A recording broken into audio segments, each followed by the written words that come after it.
Ever wondered how to split a network into smaller, more efficient subnets without diving into binary? In this video, we'll show you a decimal-based method for subnetting that's fast, easy, and perfect for real-world networking. Whether you're studying for a certification or just want to optimize your network, this is your ultimate guide to mastering subnetting. Ready to simplify your network design? Let's dive in.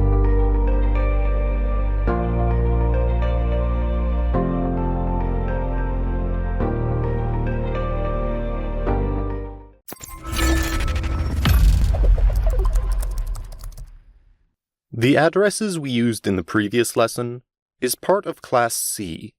There are three types of classes for IP addresses: Class A, Class B, and the Class C.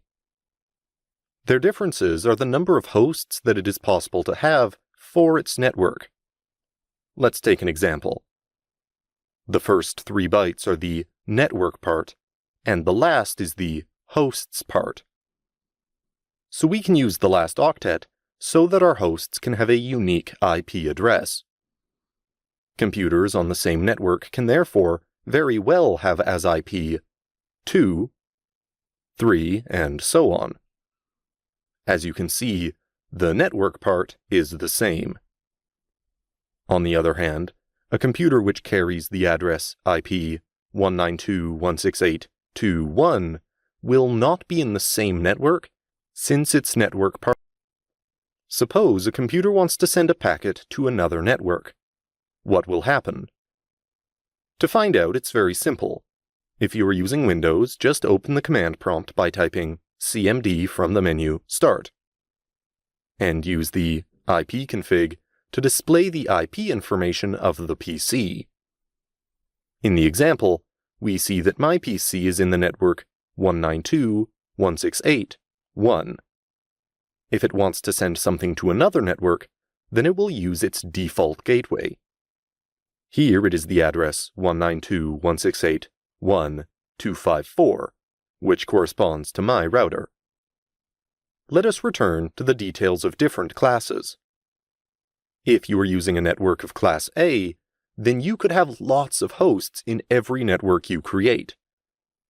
If you are using a Class B, you can create more networks, but fewer hosts per network. And with the Class C, you will be able to build lots of networks, but with only a few hosts in each network. Just before, I told you that the address 192.168.1.1 was part of a Class C. But how to know? Well, in an address of Class A, the first bit must always be 0. In Class B, the first 2 bits must always be 10. And in Class C, the first 3 bits should always be 110. So if you calculate this from binary to decimal, it means that the address range of the Class A starts with 0000, in Class B it starts with 128.000, and in Class C it starts with 192.000.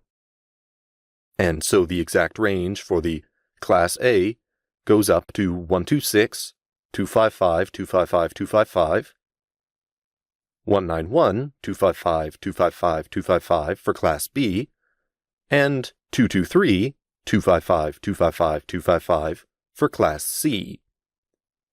If we look closely at the different address ranges of the IP classes, we see that the subnet is missing the 127.000. It is not in Class A. If on your PC you ping this address, you logically get an answer. This network is used as a loopback address. This is a loopback address used to check if the equipment's TCP IP stack is functioning correctly. To return to the IP ranges, we notice that Class C stops at 223.255.255.255. Well, it's because in reality, there is a Class D. Class D IP addresses are not used to assign them to computers. They are used for multicast. They range from 224.000 to 239.255.255.255. Now we will see the difference between private and public IP addresses. Public IP addresses are used on the Internet, and private IP addresses are used on your local network and cannot be used on the Internet because they are not routable.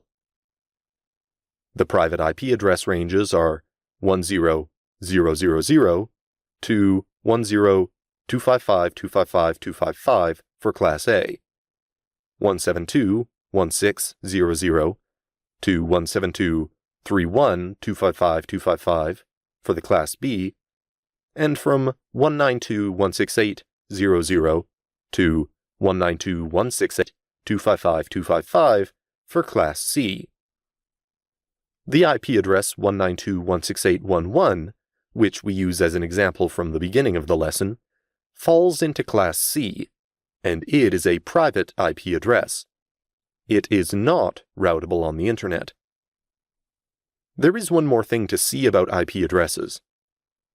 In the network, there are two IP addresses which we cannot use. There is the network address and the broadcast address.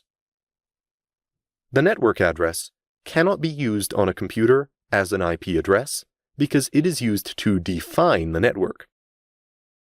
And the broadcast address cannot be assigned to a computer either, because a broadcast is an IP packet that will be received by all devices on your network. We will see now how to recognize these two IP addresses that we cannot use. We will take our Class C IP address as an example. We have to look at the last octet, which is used for the hosts. If we set all the bits to 0 in our host part, we have this network address. 192.168.1.0 is the network address, so it is impossible to assign it for a PC.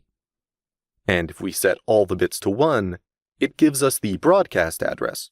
192.168.1.255 is also not available for a PC. To sum up, setting all host bits to 0 gives you the network address, and changing all of the host's bits to 1 gives you the broadcast address. And these two IP addresses are not usable for computers. Before starting routing, it is important to understand IP addressing. We will start by seeing the basics of binary calculus. In the binary system, we only work with zeros and ones. 0 translates to off, and 1 to on. The bit on the far left is called the most significant bit, because it has the highest value, and the bit on the far right is called the least significant, because it has the lowest value. We will see how to convert decimal numbers into binary. For example, if we want to convert the decimal digit 0, in binary this means that we leave all the bits on off. So at 0, now take the number 192. From the left, we will see the bits corresponding to the number. 128 is smaller than 192. We will therefore take it and put a 1. So we subtract 128 from 192, and we still have to find 64. This is the number just after. We also pass it to 1. The conversion of the number 192 into binary is therefore 2, 1, 1, followed by 6, 0. 128 plus 64 is indeed equal to 192. Let us now take the number 168 as an example. Always starting from the left, we tag bit 128. We therefore have 40 left. Since 64 is greater than 40, we don't take it. On the other hand, we will take the next bit, the 32. We just have set the number bit 8 to 1, and we have our conversion. 128 plus 32 plus 8 is equal to 168. If we want to convert the number 1 into binary, nothing could be simpler because the 1 match with the rightmost bit. An IP address that we find very regularly in the network is 192.168.0.1. Well, now we can convert it very easily into binary. One more for the road. The number 255. Here we take all the bits, which gives us 255. The number 255 is the largest number we can have with 8 bits. As you can see, every time we add a bit, the decimal value doubles. These are called powers of 2. We will now talk about IP addresses. An IP address is a numeric value that is configured on each device on a network. For example, a computer, routers, firewalls, and switches. It allows each device to be identified with a unique number. Devices on the same IP subnet can communicate without using a router.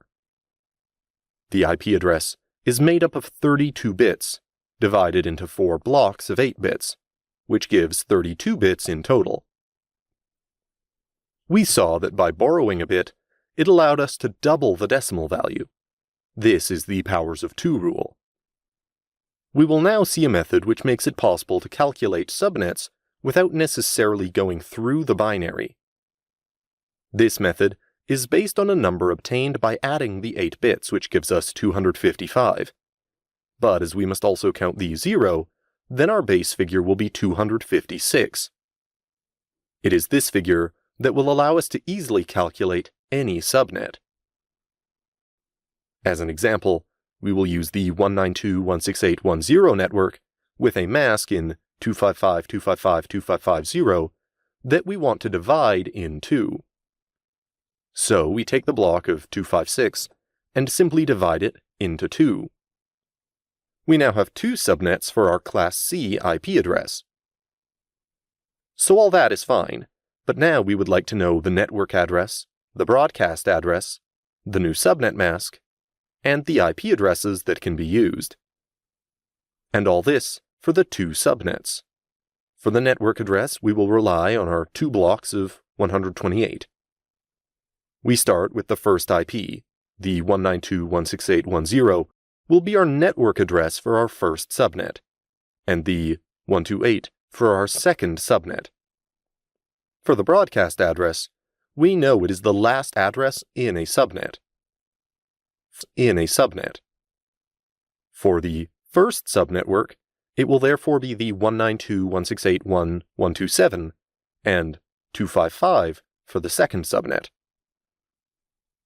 Then, to know the subnet mask, we will subtract 256, which is the basis of our method, by 128, which gives a mask of 255.255.255.0. And finally, we can deduce the usable IP addresses. The first IP address that can be assigned to a host is the one after the network address. And the last IP is simply the penultimate, i.e. just before the broadcast address. It is still faster than decimal, no? So now are you more binary or decimal?